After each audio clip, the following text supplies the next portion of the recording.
কেউ খাবার জোগাতে কাজের সন্ধানে দৌড়াচ্ছে, আবার কেউ অতিরিক্ত খেয়ে খাবার হজমের জন্য দৌড়াচ্ছে।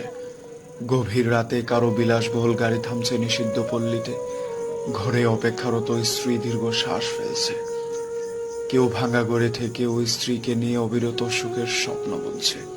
কেউ ভাবছে আর কয়টা দিন, ডিভোর্স পেপারে সাইন করলেই মুক্তি। কেউ একটা সম্পর্ক টিকিয়ে রাখার জন্য রীতিমতো যুদ্ধ করে চলছে। কেউ সন্তান ডাস্টবিনে ফেলে দিয়ে দায় মুক্ত হতে চাইছে, কেউ একটা সন্তানের জন্য সারা জীবন হাহাকার করে যাচ্ছে। কেউ লাখ টাকার ডাইনিং টেবিলে বসেও তৃপ্তি সহকারে ভাত খেতে পারছে না, কেউ পেঁয়াজ কাঁচামরিচ কচলিয়ে গোগ্রাসে ভাত খেয়েছে। কারো দামি খাটে শুয়েও আবার ঘুমের ওষুধ খেতে হচ্ছে, কেউ আবার হিমেল হাওয়ায় রাস্তায় ওভারব্রিজে ও ঘুরে ঘুমোচ্ছে।